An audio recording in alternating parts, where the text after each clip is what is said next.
우리는 역사상 가장 중요한 시점을 지나고 있습니다. 하나님께서는 하나님의 일을 하시기 전에 사람을 준비시키셨음을 우리가 알고 있습니다. 하나님 말씀은 마지막 때에 대추수, 대부흥의 때가 있다고 분명히 예언하고 있습니다. 아멘. 하나님의 말씀이 그대로 성취될 것을 믿습니다. 예레미야 눈물은 잠자는 교회와 영혼을 깨우기 위해 노력하고 있습니다. 이 가슴 뛰는 일에 함께 하길 원하시는 분은 카카오 채널로 연락 주시기 바랍니다.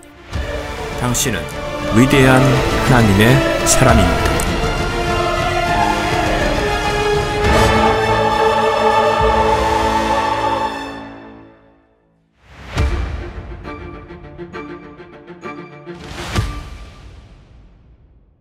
(15절에서) 18절까지 우리 같이 합독하시겠습니다. 15절부터 시작. 주 하나님이 이같이 말하노라. 그가 음부에 내려가던 날에 내가 애곡하게 하리니 내가 그를 위하여 기품을 덮으며 내가 거기에 하수들을 억제시키고 큰 물들로 머무르게 하였느니라. 내가 레바논으로 그를 위하여 애곡하게 하였고 들의 모든 나무로 그를 위하여 쇠잔하게 하였느니라. 내가 그를 구렁으로 내려가는 자들과 더불어 지옥에 던질 때에 그의 떨어지는 소리에 민족들이 진동하게 하였으니 에덴의 모든 나무 즉 물로 흡수한 데마론의 아름답고 가장 좋은 것들이 땅의 아랫부분에서 위로 받게 되리라. 그들은 또한 그와 함께 지옥에 내려가 칼로 살해된 자들에게 갔으며 그들은 그의 팔이었고 이방 가운데서 그의 그늘 아래 거하였던 자들이니라. 너는 에덴의 나무들 가운데서 영광과 위대함이 누구와 같으냐? 내가 에덴의 나무들과 더불어 땅의 아랫부분들로 내려와서 칼에 살해된 자들과 더불어 할례받지 않는 자들을 가운데서 누우리라. 이것이 파리오와 그의 모든 무리니라. 주 하나님이 말하노라. 아멘. 성경을 보고 특별히 예언서 쪽에 성경을 보다 보면 꼭 끝에 주 하나님이 말하노라 라는 말에 단서를 붙여서 마치 이 말에 대한, 이 예언에 대한, 말씀에 대한 도장을 찍는 듯한, 도장을 이렇게 꼭 찍는 듯한 그런 것을 이렇게 붙여 놓듯이 오늘 이 애굽에 대한 예언을 하시면서 내가 말하노라 라고 하고 이렇게 단서를 붙이게 되지요.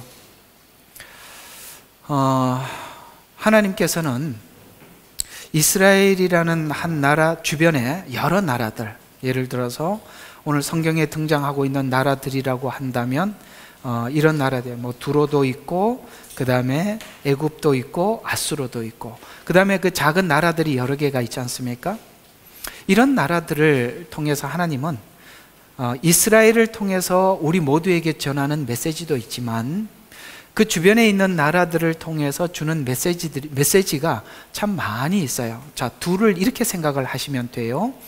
이스라엘은 하나님을 알고 율법을 가진 나라임에도 불구하고 계속 하나님 앞에 범죄하고 하나님 앞에 형벌을 받을 수밖에 없는 처지에 있다라고 하나님이 말씀하고 있다면, 그 주변에 있는 나라들은 하나님을 모르는 사람들이 어떻게 살아가느냐라는 것을 설명해 줌으로써 로마서 1장 2장에 보면 유대인들은 율법을 가지고 하나님 앞에 심판을 받고 이방인들은 율법이 없는데 심판을 받는다라고 이야기를 하면서 이 두 가지 관계를 이렇게 설명을 하고 있어요. 율법이 있는 유대인들은 율법 때문에 망하고 이방인들은 율법은 없지만 뭘 가지고 있죠? 로마서 보면 양심이 율법이 되나니 이렇게 말씀을 하고 있어서, 쉽게 말해서 이방인들은 율법이 없더라도 양심이 율법이고, 그렇죠? 유대인들은 율법이 율법이에요. 그러나 율법에서 설명하고 있는 기준들을 우리가 보면 사실 이 양심의 법과 별 차이가 없지요. 별 차이가 없어요. 이런 것처럼 인간이 율법을 가져도 안 되고 양심을 가지고 해도 안 되는 이유는 뭐냐면, 하나님과의 관계가 형성되지 않으면 아무리 양심을 가지고 있어도 그 양심이 하나님 쪽에서 발동하지 않고 자기 기준에서 발동을 하니까, 잘 봐요. 양심을 가지고 사회법을 잘 지키는 사람들이 그 양심 때문에 어떻게 되느냐면 교만해지는 거예요. 왜냐하면 나는 양심대로 살고, 이 다른 사람들은 양심대로 살지 않는 사람들을 정죄하더라는 거죠. 또 하나는, 율법을 가진 유대인들도 어떤 문제를 가지고 있느냐면, 자기들은 율법을 지키고 있기 때문에 율법을 지키지 않는 사람들을 정죄하더라는 거예요. 그러니까 아무리 잘해도 어디로 가더라? 겸손으로 가지 않고 교만으로 가더라. 공감하시죠? 이것이 예수 믿는 우리에게도 적용될 수 있는 부분들이죠. 어떻게 적용이 될 수가 있느냐면, 저와 여러분이 예수를 믿고 하나님 말씀 따라 열심히 애를 써서 순종하며 살아가고 있는 이 삶이, 이렇게 살아가는 삶이 타인들을 향한 정죄로 간다면 사실은 우리가 은혜를 받아서 사는 것이 아니라, 은혜로 사는 것이 아니라 뭘로 사는 거지요? 자기 의로 사는 것이기 때문에 교만해지죠.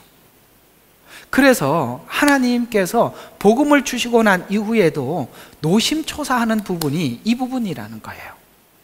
우리가 은혜를 받고 난 이후에 교만해져 가는 자들이 있고, 아무리 주를 위해서 어떻게 살아도 겸손한 사람들이 있는데, 그 차이가 무엇이냐? 은혜를 기준으로 하나님 앞에 살아가느냐, 아니면 자기 의를 기준으로 살아가느냐에 따라서 그 둘은 달라지는데, 교회를 운영하고 있는 목회자는 이걸 정말 잘 관리하지 않으면 교회가 이렇게 되는 거죠. 아시죠? 오래 다니고 장로가 되고 이렇게 되면 이렇게 갈라지는 겁니다. 교회는 그런 사람을 세울수록 문제가 되고 그렇게 되는 것입니다. 이 부분에 대해서 해결하지 못하는 교회가 된다면 제2의 유대인과 같은 교인들을 만들어내는 교회가 되어서, 그 이스라엘의 실패를 눈으로 훤하게 보면서도 교회가 이 일을 답습할 수 있다는 것에서 성경은 매우 우리에게 많은 주의를 기울이라고 우리에게 말씀하고 있습니다.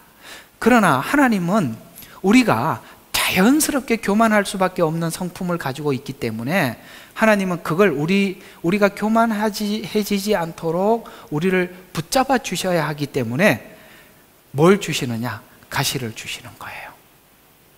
오케이? 그래서 이 가시가 우리를 하나님 앞에 눈물 흘리게도 하고 애통하게도 하고 기도하게도 하지만, 이 가시 때문에 우리를 유지할 수 있다는 거예요. 자, 한번 생각해 봐요. 여러분, 기도 제목이 있죠? 눈물 흘릴 만한 고통스러운 기도 제목들이 많으시죠? 있잖아요. 예. 그거 다 해결해 주면 여러분들이 홀홀 날아갈 것 같죠? 하나님 그거 해결 안 해주시고 꼭 붙잡고 계십니다.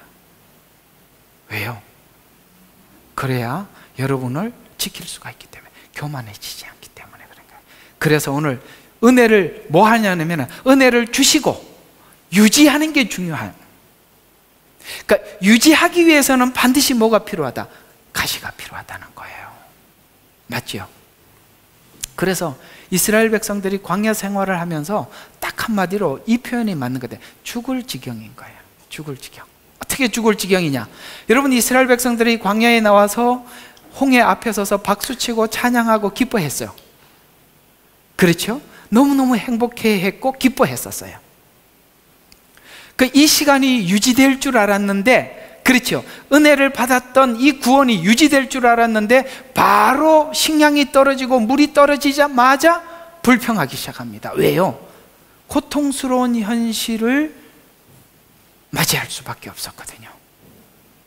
그래서 그들이 하는 내내 이야기가 뭡니까? 애굽에 있었을 때가 좋았다. 그때는 마늘도 먹고 부추도 먹고 그렇게 했었었는데, 여기서 계속 했던 말이 뭡니까? 하나님이 죽일 자리가 없어서 우리 제발로 죽이려고 여기 광야 데리고 왔다는 거예요. 이야, 이 구원을 하나님 앞에 끊임없이 불평하는 거예요. 왜요? 그것이 우리가 은혜를 받았다고 해서 착각하지 말라는 거예요. 바뀐 게 아니라는 거예요. 우리는 은혜를 받았기 때문에 바뀌었다고 생각하는 순간부터 사람들에게 그걸 깨트리는 게 굉장히 어렵더라고요, 저는. 왜냐하면 은혜 받고 난 이후로 나는 다 바뀌었다고 자꾸 생각을 하시는데 안 바뀌었다니까요. 따라해봐요. 안 바뀌어서. 내가 보니까 분명히 안 바뀌었는데 본인은 바뀌었다고 이야기하는데 아니요, 안 바뀌었어요. 여전해요. 여전해. 그러나 바뀌어야 한다는 충격은 받은 건 사실이에요. 충격을 받은 것이지 바뀐 게 아니라고요. 오케이? 여전히 옛날 그게 그대로 나오더라니까요. 안 바뀌었습니다. 그래서 가시를 주는, 그 가시를 인식해야 유지를 하는 거예요. 그래서 은혜와 가시는 함께 가는 겁니다. 오케이? 가시는 떨어지고 은혜만 살아있는 게 아니라 그 둘을 함께, 마치 철길의 레일처럼 은혜가 한 길을 가고 있고 그 가시가 한 길을 가서 그 은혜를 잊지 않고 유지하게 하는 것입니다. 근데 그 철길을 보면 이 두 철길은 만날 수 있어요, 없어요? 종점까지 못 만납니다. 천국까지 갈걸요. 근데 우리는 소원이 저쪽에 있는 철길 보고 이쪽으로 와서 나하고 함께 가자. 은혜는 끝나고, 아니죠, 참. 가시는 끝나고 은혜의 외줄로만 가면 되는데 하나님은 그걸 허락하지 않고 끝까지 그 문제 해결해 주세요. 나는 이것만 없으면 하나님 앞에 날개 달고 주님을 섬길 것 같은데 하나님은 그 날개를 접지 않습니다. 끝까지 갈 겁니다. 그러니 이 문제는 해결될 거라고 생각하지 말고 함께 가야 한다라고 보셔야 합니다. 이제 알아들었죠? 이제 설교 끝났습니다. 내려가도 되겠습니까? 그래도 설명은 좀 해줘야 되니까 오늘 얘기의 핵심이 그거예요. 한번 이야기를 한번 해보겠습니다. 자, 우리가 성도들이 처음 예수님을 영접하고 난 이후에 우리가 고전하는 것은 지난날에 세상에서 살던 생활 방식을 믿음의 방식으로 돌이키는 거예요. 이게 이제 우리 씨름이에요. 그렇죠? 하나님이 살으라고 하시는 방식과 내가 살아온 방식이 서로 달라. 그러니까 이게 충돌을 하는 거예요. 그래서 세상 방식은 내가 하나님의 믿음의 방식을 도입을 하면 살아가면 살아갈수록 겸손으로 열매를 맺는데 세상 방식이 자꾸 그게 익숙하니까 들어와요. 그래서 하나님께서 네가 믿음의 방식으로 살지 못했다라는 증거로 계속 열매를 교만으로 보여주시고 계시는 거예요. 세상 방식. 그러나 하나님의 방식으로 살면은 겸손으로 열매를 맺는데 이상하게 우리가 그렇게 살고 나면 열매가 교만으로 끝이 난다. 제가 어제 저녁에 혹시 그 강의 들었던 내용 중에 신정통주의에 대해서 제가 많이 설명을 했잖아요. 그 신정통주의가 교회에 들어와서 맺은 열매가 이상하게 교회가 부흥하고 침체하고 부흥하고 침체한, 그것이 유럽 교회, 미국 교회, 한국 교회, 중국 교회 서진 현상, 제가 한번 말씀을 드렸잖아요.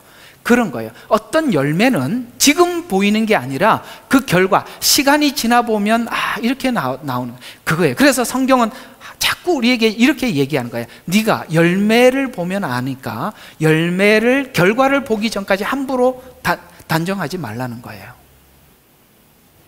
오케이? 예. 지금 뭔가 은혜를 받아서 사람이 확 바뀐 것이 전부가 아니라 기다려라. 두 가지 열매 중에 어떤 열매를 맺는지 살펴라 라고 이야기하는 것입니다. 그래서 세상 방식이 조금이라도 남아있으면 교만해지고 지배하려는 악한 죄성을 지금 앗수르나 애굽을 통해서 하나님이 본을 보여주셔서 그래서 아수르의 죄나 바벨론의 죄를 구체적으로 나열하지 않고 한마디로 교만, 이렇게 열매를 이야기. 그 교만이라는 핵에서 수많은 것들이 파생되어 나오니까. 아시겠어요? 교만 안에서 뭐 남들에게 인정받고 싶은 욕구도 등장하는 거고, 교만 때문에 뭡니까? 사람들에게 뭡니까? 하여튼 그 뭐 다 나열할 수 없는 그래서 돈을 사랑함이 일만하게 뿌리가 되나니 하는 것처럼 탐심과 탐욕, 모든 것들이 교만으로 수많은 다른 뭐죠? 하나님이 기뻐하지 않는 열매로 나타나더라 라는 것을 애굽을 통해서, 아까 말씀드린 것, 애굽을 통해서, 아수르를 통해서 우리에게 보여준 열매처럼,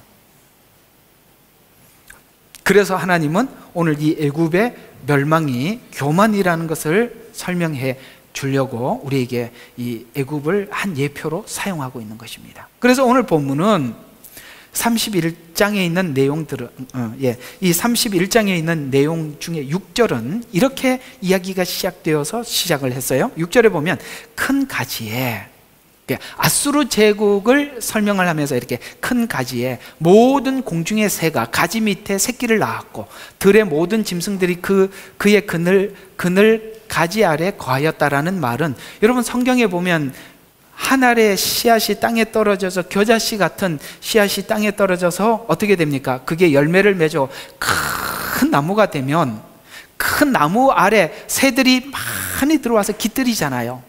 그런 것처럼 아수르라는 제국도 과거에 굉장히 큰 제국으로 발전을 해서 많은 나라들이 이 아수르라는 한 나라 아래에서 보호를 받기도 하고 그의 문화적 영향력, 정치, 사회적 영향력을 끼쳤었다라는 거예요, 아수르가. 그런데 이 아수르가 초강대국이었는데 멸망했잖아요. 그런데 애굽이라는 나라가 또 그런 나라가 돼, 아수르처럼. 그런데 애굽이라는 나라도 아수르와 비교를 해보면 다르지 않더라는 거죠. 그게 무슨 이야기를 하냐? 아수르라는 나라, 애굽이라는 나라, 바벨론이라는 이런 나라들이 초강대국이었고 그렇게 영향을 끼쳤는데 망했다. 이유가 뭐냐? 자기 과시하고 거만해져서 망할 수밖에 없듯이 우리 인간은 교만하면 망하더라. 이것을 베드로가 뭐라고 이야기하면, 하나님은 교만한 자를 뭐 한다고요? 교만한 거 보기만 하면 하나님이 싸우려고 하시는 거예요. 대적하는 거예요. 맞죠? 하나님은 교만을 보면 싸우려고 하시는 거예요. 대적하려고 하는 거예요. 그래서 하나님께서는 우리에게 은혜를 주시더라도 그 은혜를 유지할 수 있도록 가시를 주시는 거예요. 바울이 교만할 여지가 참 많잖아요, 지식적으로. 그래서 하나님께서 바울에게 가시를 줘서 어디를 가도 교만하지 못하도록. 여러분, 그 바울의 인상착의에 대해서는 성경에는 잘 안 나와 있지만 요세푸스 역사가에 의하면 그는 키가 정말 작은 난쟁이와 같은, 그리고 이 다리는 이게 항아리 다리, 여러분 이게 항아리 다리처럼 걸어가 다니는 게 모습이 흉한 게 없어요. 그러니까 항상 바울이 글을 써서 서신을 보내는 걸 좋아했어요. 왜냐하면 앞에서 보면 은혜가 안 돼. 저 사람이 썼어 이렇게 얘기한단 말이에요, 저 사람이. 그러니 하나님이 그런 컴플렉스를 주고, 또 하나는 이 강한 빛을 받아서 다메섹에서, 그때 눈이 너무 어두워 잘 안 보여. 그러니까 항상 이게 눈에 안질이 있었다 이렇게. 근데 또 어떤 사람은 간질병이 있었다라는 학자들도 있어요. 근데 그건 잘 모르겠습니다. 그러나 어쨌든 이 바울이라는 그 존재, 그래서 이런 말을 써요. 나는 떠나 있으면, 편지를 쓰면서 떠나 있으면 담대하고 너희들 앞에 서면 작은 나 바울은 이렇게 이야기해요. 이해가 갑니까? 내가 떠나서 글로 쓸 때는 안 보이니까 글로 이렇게 막 쓰죠. 근데 앞에 서서는 얼굴 보고는 네가 썼어? 이것도 있고, 그죠? 사람 얼굴 보면은 또 할 말 또 못 하잖아요. 그래서 내가 멀리 떠나 있을 때는 담대하나 그 앞에 서면은 작아지는 나 바울, 이렇게 얘기하는 의미도 그런 거예요. 그런 거예요. 그런 것처럼 교만할 여지가 많았어요. 그러나 바울에게도 가시를 줘서 항상 자기를, 여러분, 이 눈이나 이렇게 안질이 나쁜 사람 볼 때마다 참 답답하잖아요, 그죠? 그때마다 뭘 생각하겠어요? 바울은 다메섹에서 만났던 예수님을 생각하게 만든 거예요. 그래서 늘 자신을 제어하도록 그렇게 했던 것처럼 우리 인간은 조금만 놔두면 새처럼 날아가 버려요. 교만해져 버리니까 그걸 하나님께서 통제하도록 그렇게 하셨다. 그래서 주변 나라 모두, 예를 들어서 애굽이나 아수르라는 제국 아래 기대어 이 다른 나라들이 보호를 받고 살아갔다고 하면서 애굽도 아수르 다음으로 이렇게 하나님께서 강성한 제국이 되게 해서 애굽에 기대어 살아가는 자들에게 그 애굽이 그들을, 다른 나라들을 보호하거나 혹은 운명을 결정짓는 실력을 행사했었다. 여러분, 얼마나 대단해요, 그죠? 보호를 해줄 정도, 다른 나라들을. 거기에다가 뭐까지 했다고요? 네가 왕이 되라, 너 이렇게 해라, 실력을 행사할 만큼 막강한 힘을 가졌었다. 애굽이 모든 나무 중에 으뜸인 백향목, 그래서 백향목 하면 이 나무 중에 가장 으뜸인 그런 나무를 상징할 때마다 백향목을 주장을 하지 않습니까? 그래서 지금도 그 레바논의 국기에는 그 백향목을 이렇게 그려놨듯이 이 백향목은 나무 중에 으뜸의 나무예요. 그런 것처럼 이 애굽이 나무 중에 으뜸인 백향목 같이 될 수 있었던 이유는 왜 그렇게 강성하고 풍성해졌냐? 근거가 뭐예요? 나일강이었다는 거예요.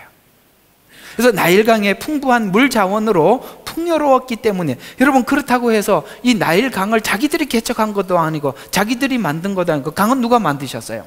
하나님이 주셔서 된 거예요. 우리가 남다른 달란트를 가지고 남다른 재능을 가지고 있는 것은 우리가 하나님이 주셨기 때문에 그것이 있는 것이지, 맞잖아요. 우리가 뭐 특별해서 그렇게 했습니까? 우리가 태어나기 전에 저에게는 많은 달란트를 주세요, 저는 비상한 머리를 주세요, 이렇게 얘기한 사람이 있어요, 없어요? 아무도 없어요. 이거 다 하나님이 주신 것들이잖아요. 그걸 하나님이 주셨다라고 생각을 하지 못하니까 뭐예요? 받으니까 교만해진 거더라 말이죠. 그래서 이 문제는요, 하나님을 만나기 전에는 누구도 해결할 수 없는 문제예요. 그래서 세상 사람들도 보면 뭔가 재능이 있고 실력이 있으면 교만해지는 거예요. 그래서 이 풍부함으로 교만이 하늘에 닿았다라고 지적을 하면서, 그러나 풍부할 땐 네가 경험해봤지 않냐?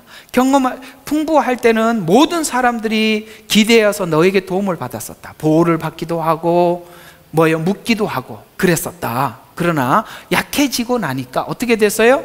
도움을 받는 은혜를 갚는 것이 아니라, 지난날 도움을 받은 것에 대해서 은혜를 갚는 것이 아니라, 사람들이 이 애굽이라는 큰 나라가 무너지고 나니까 그거 있는 것을 자기 나라 유익을 위해서 약탈해 가더라. 이해가 갑니까? 요즘 그 파푸아뉴기니아 얘기 들으셨죠? 거기서 군인들과 경찰들에게 월급을 정부에서 삭감을 하니까 데모를 해버렸어요.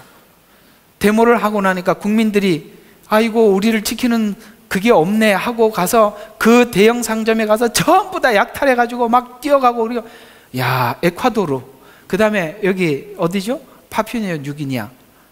이게 뭐예요? 그 평상시에는 돈 주고 샀는데 마음에는 늘, 야, 너만 부자냐, 나도 이거 갖고 싶다라는 게 이제 기회가 오니까 사람들이 이렇게 돌변하더라. 애굽이 지금 그걸 경험했다는 거예요. 옛날에 힘이 있을 때는 자기 알아서 굽신하고 필요를 요구하더니 이제 다 망하고 나니까 저 큰 게 무너졌고, 저 대형마트가 이제 힘을 이렇게 누가 돌봐주는 사람이 없네 하니까 다 약탈해 가더라. 이걸 지금 애굽은 경험을 하고 있는 거예요. 여러분, 그래서 우리가 권력이 있을 때와 권력을 놓고 났을 때 하는 경험들이 오늘 애굽이 겪었던 이 아픔을 겪는 거예요. 없으면 없는 대로 그 아픔이 있고, 있으면 있는 대로 이런 것들이 있는 것입니다. 그런 것처럼 이렇게 자기 유익을 위해서 약탈해가는 이런 비정한 관계를 설명하고 있어요. 풍부하고 넉넉하면 주변에 도움을 받는 자들에게 굴림을 하고, 인간이 그렇더라는 거예요. 그렇죠? 큰 소리치고 굴림을 하고, 또 도움을 모르는 자들의 굴림을 하고, 굴림할 때는 모르지만 이제 모든 것을 잃고 나고 비참해지면 교만했던 것이 얼마나 비참한지 그것을 피부로 경험하게 되더라라는 것입니다. 그래서 저는 부자와 나사로 비유를 보면 부자가 죽을 때까지 부자였다는 게 비극이에요. 맞죠? 그래서 죽을 때까지 부자였기 때문에 비극이에요. 왜냐하면 한 번이라도 낮아져 봤더라면 나사로를 불러서 한번 들어봤을 텐데, 그 앞에, 그 문 앞에 늘 나사로가 있었는데 죽을 때까지 한 번도 나사로의 이야기를 왜? 그의 얘기는 들을 게 없다고 생각하니까. 사람이 권력을 갖고 힘을 가지면 자기 생각만 옳다고 생각하는 거예요. 그런 것도 교만 속에 있는 겁니다. 자기 주장을 굽히지 않는 것도 교만 속에 있는 거예요. 그걸 보고 지적 교만이라고 하는 겁니다. 아는 게 많으면 그런 겁니다. 그래서 우리는 교만이라는 것이 권력일 수도 있고, 재정일 수도 있고, 지식일 수도 있고, 재능일 수도 있고, 오만 가지. 이게 이게 뭐 사투리 같은데, 하여튼 5만 가지가 우리에게 교만할 수 있는 단서를 제공해 주는 것이죠. 그러나 이것을 잃어버리고 이렇게 모든 것에 대해서 이렇게 아픔을 겪어보는 것이 정말 은혜입니다. 늦게라도 이해해서, 이 참 중요한 아멘이에요.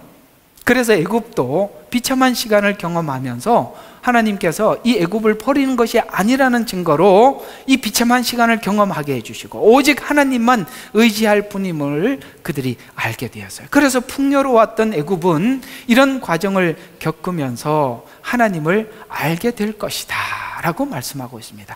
이건 축복이에요. 여러분의 인생 속에 정말 하나님 천부여 의지할 곳 없어서 손 들고 옵니다라고 손을 들 수 있었던 이런 시간을 우리가 가졌다는 것은 참 복입니다.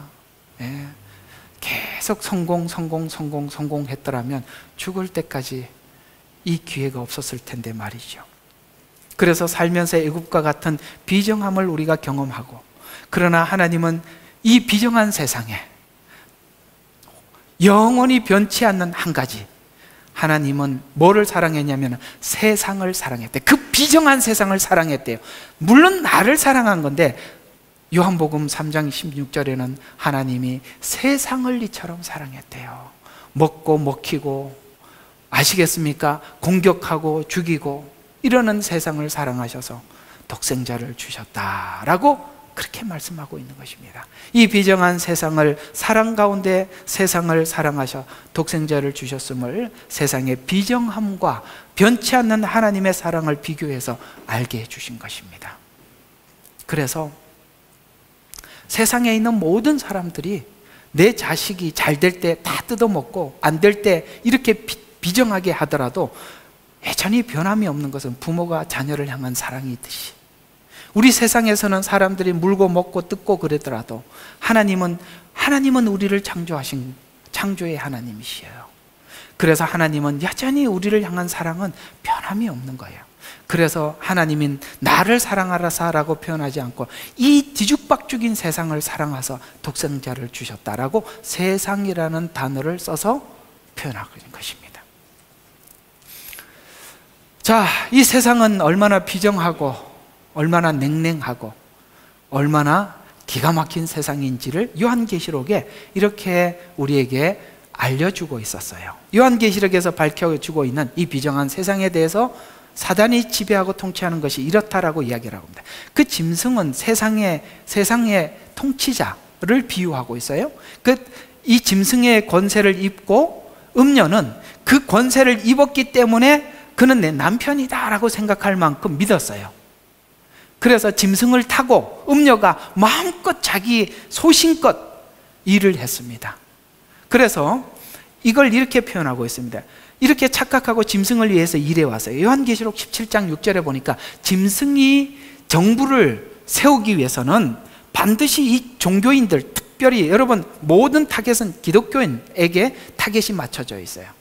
물론 유대인에게 초점이 맞춰져 있지만은 유대인에게서도 그 중에 기독교인들입니다. 모든 것은 하나님을 아는 기독교인들에게 초점이 맞춰져 있어요. 그래서 짐승이 정부를 만들려고 하니까 이 기독교인들이 너무 방해 세력이에요. 그러니까 음료를 앞세워서 뭘 했냐면은 성도의 피와 순교자의 피에 취하게 만들어요. 짐승이 직접 그 일을 하는 것이 아니라 음료가, 종교 세력들이 등장해서 기독교를 말살. 여러분, 이 한국 교회가 세계가 놀랄 만큼 부흥을 가져온 나라예요. 그래서 모든 나라들이 이 한국에 대해서 두 가지를 연구하는데, 하나는 어쩌면 이렇게 짧은 기간에 교회가 부흥했냐, 두 번째, 경제가 이렇게 빨리 성장했냐.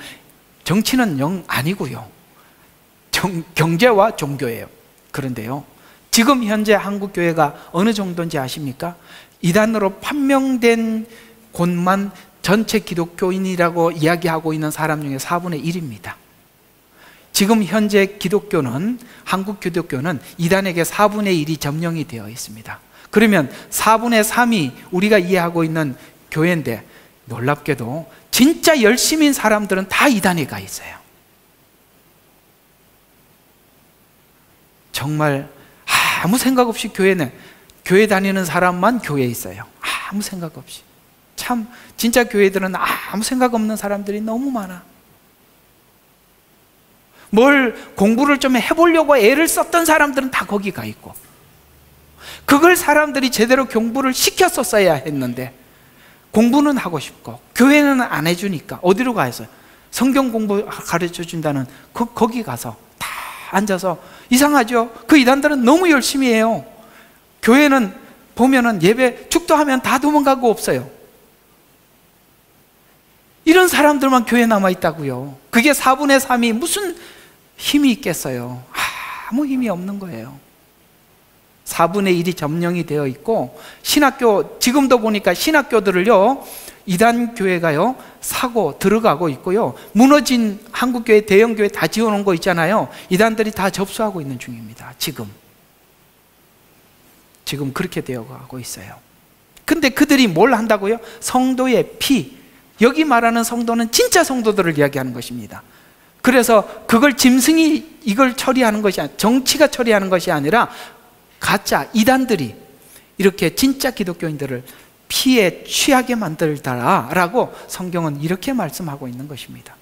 그래서 이 일은 짐승을 위해서 일하였고, 자신은 남편 곧 짐승의 권세를 입고 있다라고 생각을 합니다. 그렇게 열심히 짐승을 위해서 헌신하나 짐승은 음료를 그렇게 생각하지 않습니다. 그저 이용의 대상으로 볼 뿐입니다.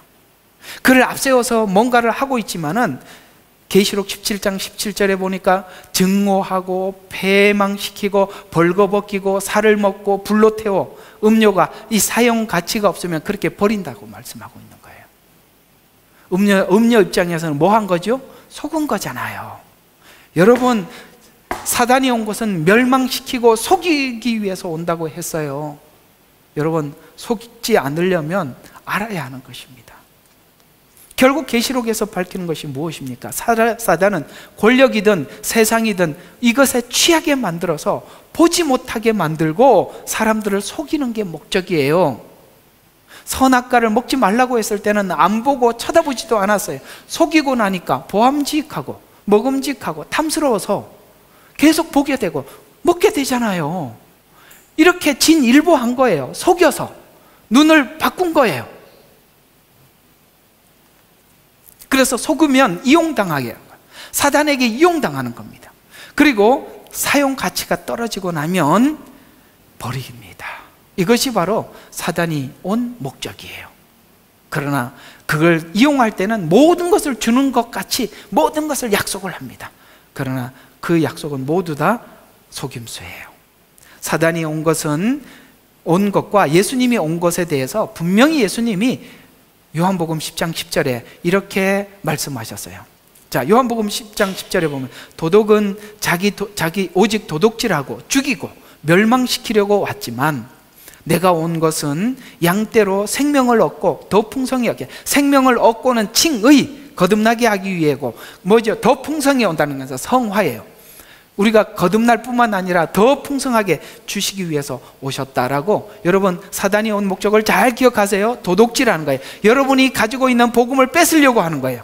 그 다음에 죽이는 것입니다. 멸망시키는 게 목적이에요. 아가서에 보면 이 과수원에 꽃이 피었어요.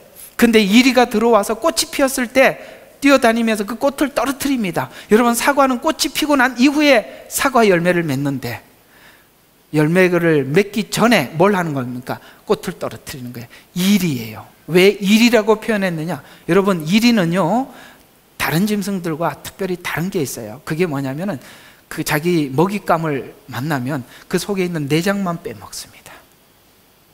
우리 속에 있는 진리만 뺏어가는 거예요. 내가 온 것은, 사단이 온 것은 도둑질하는 거예요. 뭘 도둑질하겠어요? 여러분과 제가 가지고 있는 이 참 복음을 뺏어가는 거예요. 그래서 다른 방향으로 하나님 먹지 말라, 먹으면 날에는 죽으리라고 말했던 이 말씀을 다른 방향으로 다르게 보게 만들어서 그걸 먹게 하면, 여러분, 그 먹고 난 뒤 눈이 밝아져서 뭐 했죠? 에덴 동산에서 쫓겨나는 거 외에는 아무것도 한 게 없어요. 무슨 하나님 같이 되었어요? 죽음이 찾아왔죠. 하나님과 관계가 단절됐죠. 다 속은 거 아닙니까? 마지막에 요한계시록을 보면 마지막에 속았다 이걸로 끝이 나더라고요. 속았다. 그런데 사기를 당해보면 그렇게 허탈할 수가 없어요. 그죠? 속았다. 이거 어디 가서 하소연할 거예요?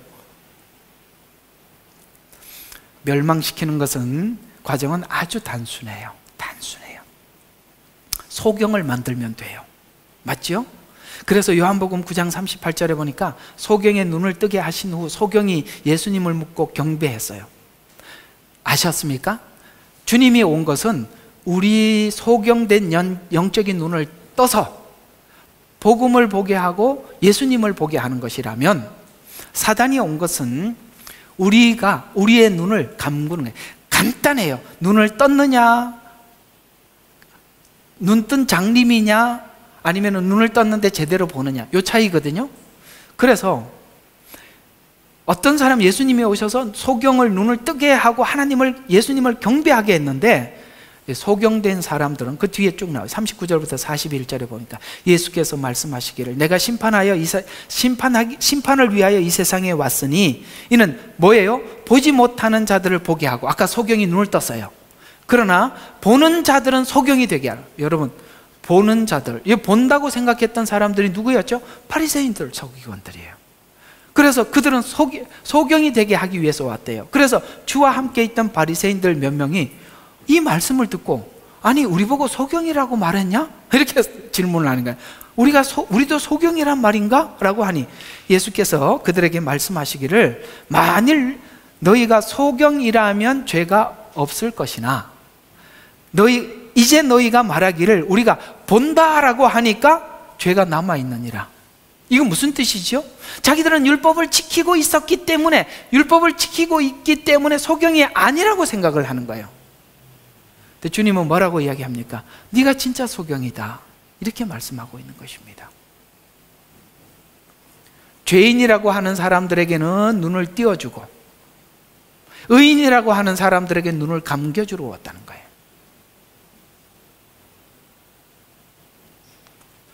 자, 소경을 만들어서 보지 못하게 하는 방식, 종교인으로 율법을 지키는 자로 만들어서 진리를 대적하게 만드는 것. 그래서 율법 속에 빠지면, 종교인에 빠져버리면 우리의 눈이 감겨지는 것입니다. 성경의 가르침을 따라 확인하다 보면 우리를 가장 허무하게 만드는 끝은 끝에 가서 속았다라는 것으로 끝이 나는 것입니다. 그래서 취하면, 세상에 취하거나 취하면 보지 못하고, 여기에 취하면은 더더욱 우리가 이 마지막 때 시간이 다가오고 있는데 이걸 더 못 보게 만드는 거예요. 세상에 취하면. 그래서 이렇게 취해버린 사람들과 마지막 때를 보는 두 종류의 사람들을 마태복음 24장에 착한 종과 그 다음에 악한 종, 이 둘을 설명을 하면서 취해서 보지 못하는 악한 종들에 대해서 마태복음 24장 48절과 49절에 보니까 자기 동료 종들을 때, 여기 동료 종은 누구겠어요? 주님이 재림이 임박하다고 외치는 사람들을 때리는 거예요. 반박하는 거예요. 이게 어떻게 그런 이야기냐라고 반박하는 거예요. 야, 이게 마지막 때는요, 하나님의 종들도요, 마지막 때를 보는 자들과 보지 못하는 자들 사이에 이런 갈등과 충돌이 일어나는데, 누가 누구를 때려요? 마지막 때를 보지 못하는 종들이 마지막 때를 보는 착한 종들을 때리더라는. 그래서 종들을 때리고, 주전뱅이들과, 왜 주전뱅이? 같이 취했으니까. 아까 얘기했죠? 눈이 감겨 있는 사람들, 같이 취한 사람들이 함께 먹고 마신 결과, 여러분 뭐라고 외치더라? 주인이 늦어지리라, 이렇게 외쳐요. 왜? 지금 이 사건은 주님이 오시는 그 종말의 사건이 아니라고 외치는 거예요. 여러분 이걸 아셔야 돼요. 세계적으로 많은 사람들에게 이름이 올려져 있는 그런 목사님들에 대해서 굉장히 주의하셔야 돼요. 그리고 특별히 상을 받은 분들요, 모든 세상 사람들이 주는 종교적인 목사님들이나 이런 사람들에게 훌륭한 상을 받는 사람들의 특징은 저같이 이렇게 분명한 복음을 전하는 사람들이 아니라 통합 앞에 가장 앞장서서 노력한 결과로 주는 상입니다. 여러분 기독교는요, 통합이라는 말이 어울리지 않는 종교예요. 맞아요, 안 맞아요? 우리는 도저히 통합할 수 없는 사람. 무슨 통합이에요? 세상 사람들은 그걸 가지고 너무 독선적이라고 이야기를 하는데, 기독교는 기독교의 색깔이 있는 거예요. 아시겠습니까? 그렇지 않아요. 그런 차원에서 여러분 이걸 아셔야 돼요. 진짜는 이름에 안 나와 있어요. 가짜들이 이름이 다 판을 치고 돌아다니는 거예요. 왜 그 사람들을 언론에서 띄워놨겠어요? 그 사람들이 그 일을 앞장서서 해야 되기 때문에 미리 앞장 세워서 띄워놓은 거예요. 조심하시라 이 말이에요. 이상하게 그런 사람들의 조회수는 엄청 많아. 근데 나중에 보세요. 통합하는 일에 그 사람들이 항상 대회장으로 나와 있다는 걸 보셔야 돼요. 아시겠어요? 조심하라 이 말이에요. 아이고 참 속상해서 하는 이야기예요.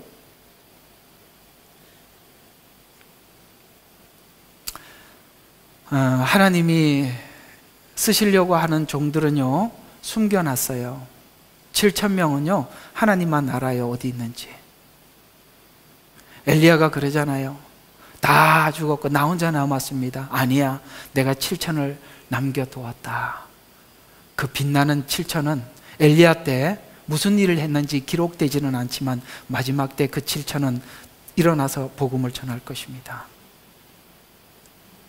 에스겔서 31장 바로와 그의 무리들에게 보내는 죄의 경고는 그들의 풍요함이 스스로 취하게 되어서 자멸하게 되었다는 것을 전해주고 있어요. 풍요함이 자멸하는 것으로 만들더라는 거예요. 풍요.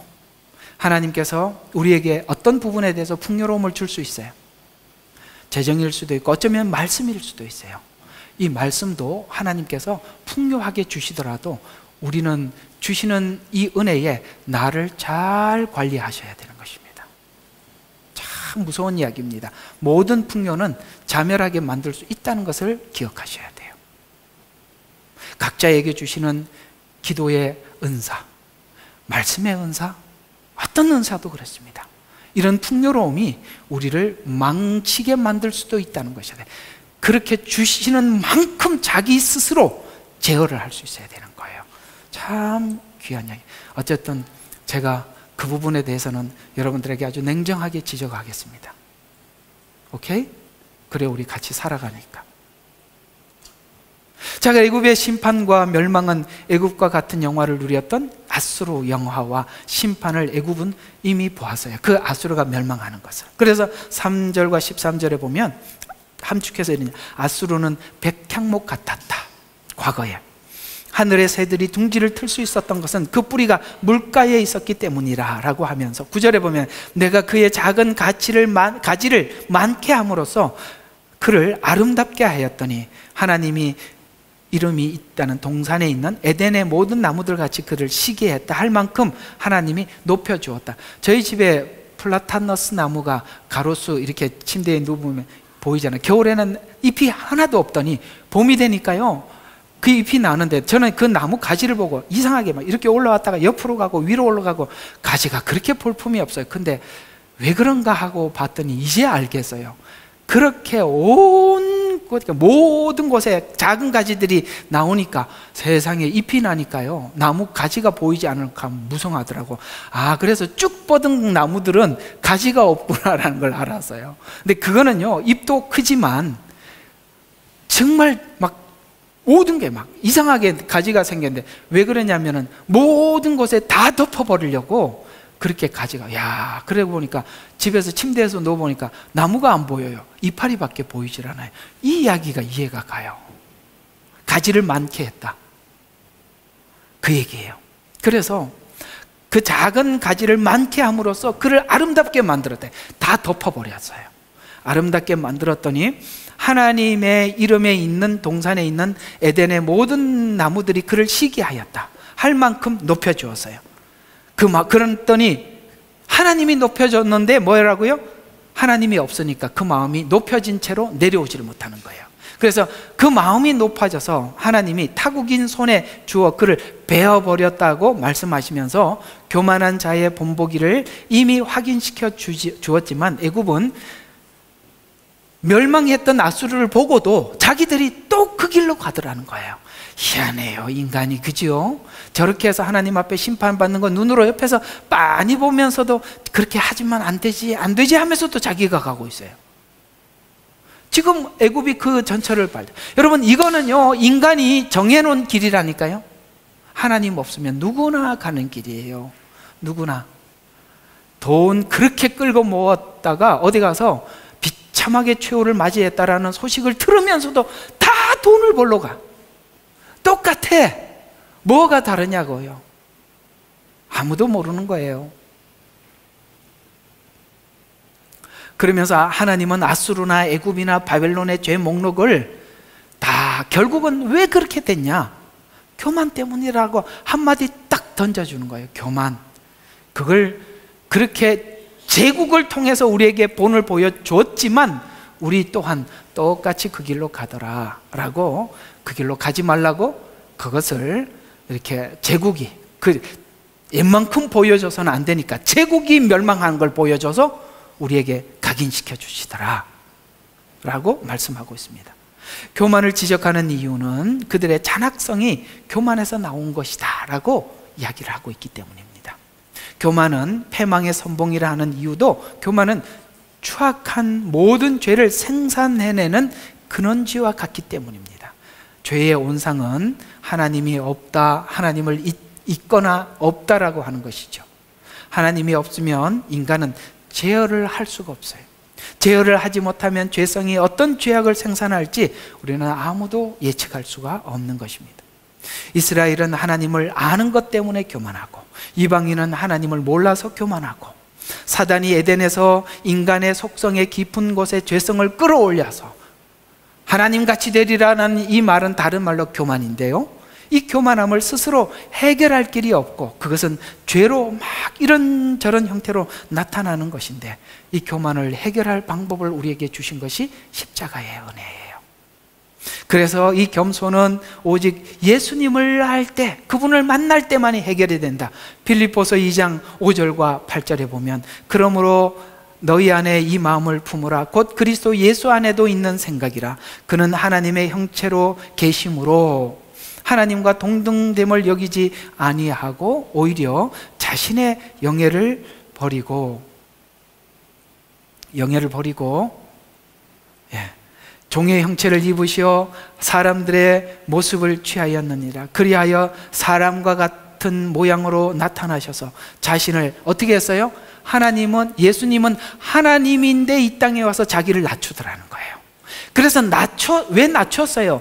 저와 여러분을 구원하기 위해서 낮추시고, 그 다음에 죽음에까지 순종하셨으니 이걸 보여주시더라는 거죠. 십자가에까지라라고 거기까지 갔다. 하나님이신 그분이 거기까지 갔다. 우리를 사랑하는 마음이 거기까지 가게 하더라 라고 가르쳐줘서 인간의 교만은 봐라, 앞서간 아수르, 바벨론, 애굽 뒤에 쭉쭉쭉 나오겠지만 그들은 모두 다 교만해서 멸망했는데 인간이 그걸 통치하고 제어할 능력이 없는데 오직 한 가지만이, 십자가만이 우리를 겸손하게 만들더라. 무엇이 있어도 겸손하게 만들 수 있는 그 십자가만이 이 일을 하더라. 여러분, 그래서 십자가를 우리가 늘 붙잡게 하기 위해서 그 십자가를 기억할 수 있는 가시를 늘 들고 다니게 만드는 거예요. 가방을 들고 다니게 하는데 가방 껍데기가 전부 다 가시라. 움직일 때마다 찔러. 그래서 늘 기억하게. 그래서 여러분들이 이상하죠? 이 문제가 때문에 너무 고통스러워서 해결되고 나면 또 하나 갖다 주죠. 언제는 첫째 놈이 속을 새기더니 조금 지나니까 둘째 놈이 속을 새기고, 이 둘째 놈이 속을 안 새기니까 또 저놈이 속을 새기고, 계속 그게 돌아가는 거예요. 야, 표정을 보니까 아닌가 봐. 그렇죠? 네. 우리는 이런 생각이 들어요. 나이가 들면 나 혼자 사니까 이제 그때는 좀 편하겠지. 어때요? 우리 연세 드신 분들 그럽니까? 아이고, 걱정이 더 많아져요. 야, 차라리 옛날이 낫다, 이런 생각이 들어요. 여기 자유로울 줄 알았죠? 다 보내고 나면 No. 그래서 여러분, 이건 하나님이 가시는 끝까지 가지고 가는 겁니다. 아이고, 옛날에는 자식들이 속썩였대. 요즘은 손주가 슬슬 고개를 드네. 그런 겁니다. 자, 그런 것처럼 주님의 마음을 본받을 때 겸손을 배우게 되고, 겸손을 배울 때 교만을 물리칠 수 있답니다. 예수님께서 이 땅에 오셔서 우리를 구원하기까지 세상에 어느 누구도 교만의 문제를 해결해 보지 못해서 그 강대국들이 본을 보여준 것처럼 말이죠. 제국들, 인물들을 하나님께서 등장시켜서 이것을 우리에게 가르쳐주고 설명하려 했던 것입니다. 애굽을 통해서 우리가 배우는 것이 무엇입니까? 세상이 왜 하나님의 심판을 받아야 합니까? 작은 죄의 목록들입니까? 죄의 목록의 근원지는 교만이라고, 그 근원지를 하나님께서 추적해서 설명해 주고 있는 것입니다. 그것이 해결되지 않으면 죄의 뿌리는 여전히 남아있고 가지들은, 죄의 가지들은 계속 다른 형태로 등장하게 될 것입니다. 하나님은 애굽의 멸망을 예언하면서 이렇게 질문합니다. 18절에 보니까 너는 에덴의 나무들 같아서 영광과 위대함이 누구와 같으냐? 애굽의 위대함과 위상이 너무 커서 비교할 대상이 없다는 이야기입니다. 그렇게 올라가 있더라는 거예요. 한없이 높아진 교만. 그러나 높아진 교만은 높아진 만큼 어떻게 해야 됩니까? 그 반대의 음부로 깊이 내려가야, 아, 내가 저기까지 올라갔구나라고. 올라간 지점을 몰라요, 사람들이. 어디에 올라와 있는지. 근데요, 그 높이 올라간 만큼 깊이 내려가 봐야, 아, 내가 저기까지 올라갔구나라는 것을 알게 되는 거예요. 다 알아듣는 눈치니까 넘어가겠습니다. 중요한 이야기인데 알아들어야 알아듣는 이야기니까요. 그래서 내가 에덴의 나무들과 더불어 땅의 아랫부분들, 아랫부분들 말이에요. 그들은 내려와서 칼에 살해된 자들과 더불어 할례받지 못 않는 자들 가운데서 누우리라. 이것이 바로와 그의 모든 무리니라. 주 하나님이 말해. 네가 얼마나 높아진지 모르지? 저 깊이까지 내려가서 네가 어디까지 올라왔는지 내가 확인시켜 줄게. 자녀들이 무자비한 말을 할 때는 무자비하게 내가 교만하고 어리석다는 걸 아셔야 돼요. 그만하겠습니다. 마음 아픈 이야기니까. 그래서 높아져 사람들부터 높임을 받을 때 모르지만 깊고 깊은 음부로 내려가 비참한 종말을 맞이하게 되는 것, 이것이 교만한 자의 최후임을 애굽을 통해서 선언하는 것으로 마칩니다. 애굽이 교만하게 된 것은 어떤 근거, 나일강의 풍요로움 때문입니다. 하나님 없이 풍요로워지면 인간은 풍요로움 속에 겸손해질 수 없어요. 그래서 처음 여러분들에게 이야기했던 그 이야기가 여기 끝에 가서 이렇게 끝이 나는 것입니다. 약함, 부족함이 얼마나 큰 은혜인지. 그래서 여러분들이 약한 거, 부족한 것이 감사로 생각해. 그것 때문에 하나님 앞에 불만으로 여기지 말라 이 말이에요. 맨날 위장 아파서 가슴을 배를 쥐고 감사한 거예요. 아시겠어요? 늘 자식들이 스트레스 주는 거, 그래서 기도하러 가는 거예요. 그래서 예배 한 번 더 나오는 거예요. 그 예배 나와서 아무 문제가 없으면 졸다 가는데 문제가 많아. 그러니 목사님 입에서 뭔 말을 해주시겠지 하고 듣는 거예요. 그래서 귀를 열어놓고 듣게 하시는 거예요. 나 여러분들 안 좋은 거 보면 문제들이 많은 것 같아요. 답을 찾으러 온 거 맞죠?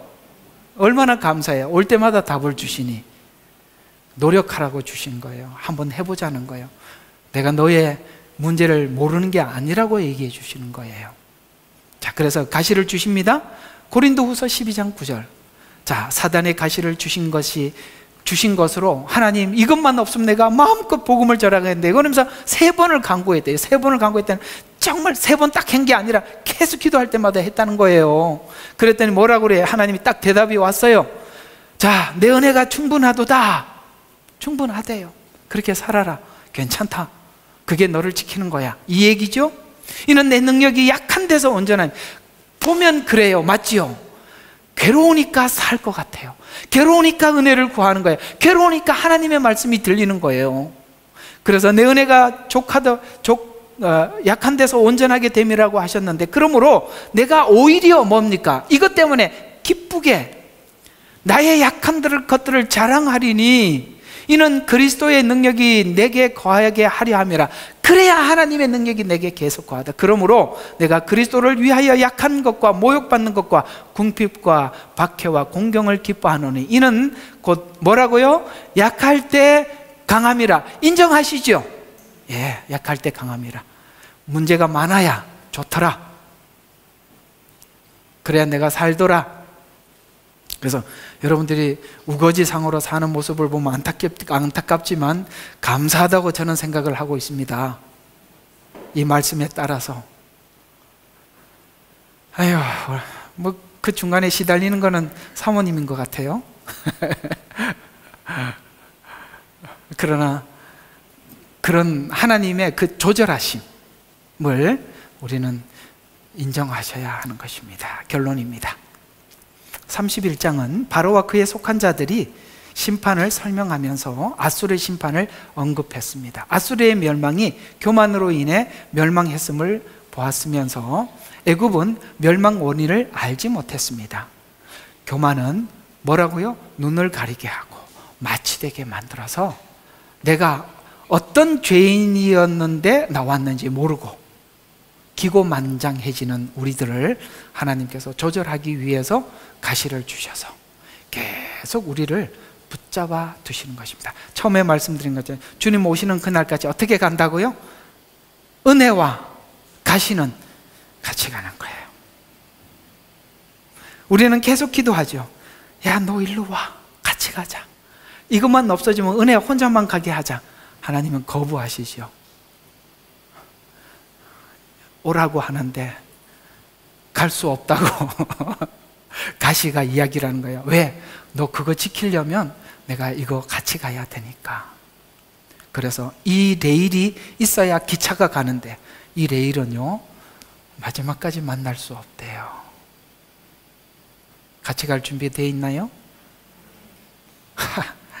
끝을 마무리를 잘 하셔야죠. 같이 갈 준비 돼 있죠? 기도합시다.